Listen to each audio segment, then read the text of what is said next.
Europe's economic recovery topped this week's agenda of the President of the European Commission when he addressed the European Parliament on Wednesday in Strasbourg. In front of the parliamentarians, José Manuel Barroso called on European leaders to take concrete commitments towards a fully developed economic and monetary union when meeting in Brussels on June 28th. In his speech, he set out concrete building blocks, beginning with a banking union, which could be achieved without treaty changes as a natural priority. This should be followed by further steps towards fiscal union and political union. He argued strongly for more integration in the euro area and in the European Union as a whole. Our future is linked, euro area members and non-members alike, he said, and therefore fragmentation is not an option. He also urged governments to refine the rules of the EU bailout fund, the ESM, to make it easier to help struggling banks and to agree quickly on Europe's budget for the period 2014 to 2020. Quick adoption of the MFF would send an immediate signal that Europe is ready to invest in its future, that we are really serious about growth.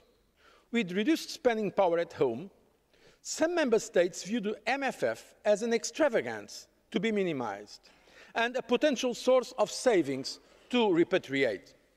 This is a great mistake.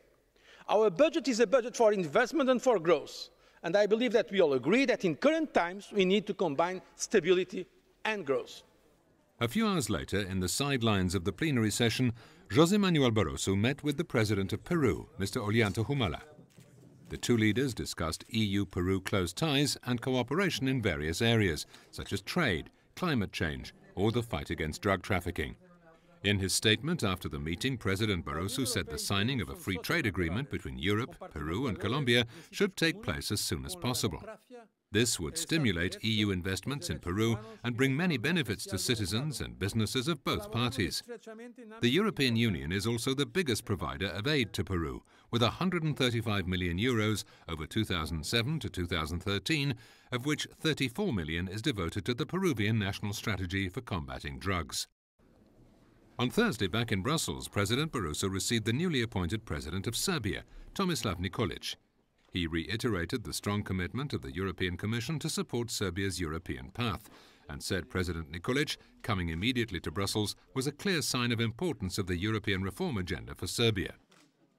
President Barroso also stressed very clearly that the normalization of Serbia's relations with Kosovo remains an absolutely central condition for moving to the next stage of the EU process. In other words, this will be crucial to make it possible for the Commission to eventually recommend the opening of accession negotiations.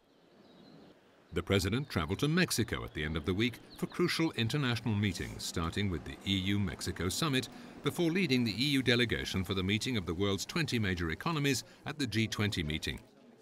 During the EU-Mexico summit, President Barroso, together with the President of the European Council, Herman Van Rompuy, welcomed warmly the maturity of the bilateral relations. The EU and Mexico are strong partners in promoting universal human rights, fighting climate change, and fostering free trade. Bilateral trade is today at an all-time high of more than 40 billion euros. The leaders agreed to explore the upgrading of the EU-Mexico Global Agreement to further strengthen our trade and investment relationship, said the two presidents in a joint statement. Following the official announcement of the results of the Greek elections, Presidents Barroso and Van Rompuy said they fully respect the democratic choice of Greek citizens and are hopeful that the election results will allow a government to be formed quickly. The EU will continue to stand by Greece as a member of the EU family and of the euro area. The leaders said they look forward to working with the new government and to support the continued efforts of Greece to put its economy on a sustainable path.